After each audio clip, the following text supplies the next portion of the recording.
कोण कोण जबाबदार आहे हे तपासातून समोर येईल। मात्र यात सर्वसामान्य ठेवीदार ज्यांना त्याची आयुष्यभराची कमाई ठेवली होती तो मात्र हतबल होऊन रोज बँकेच्या दारात उभा राहतोय, ही मोठी शोकांतिका म्हणावी लागेल। आता पुढच्या बातमीकडे।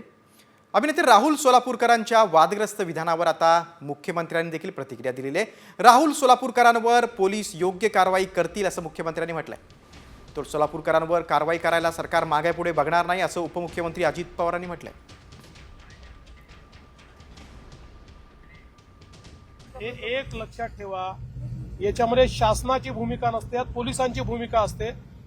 त्याच्यात कुठलाही एलिमेंट असेल पोलीस कारवाई करतील, नसेल तर करणार नाही। पोलीस याच्यावर योग्य कारवाई करतील। मी ते त्यांचं स्टेटमेंट वाचलं, ते म्हणाले, ऐकलं, वाचलं नाही ऐकलं, टीव्हीवर चॅनलवरच ऐकलं। तर त्यांनी सांगितलं की प्रथम दर्शन, त्यांनी प्रश्न हे काय केलं, प्रथम दर्शन।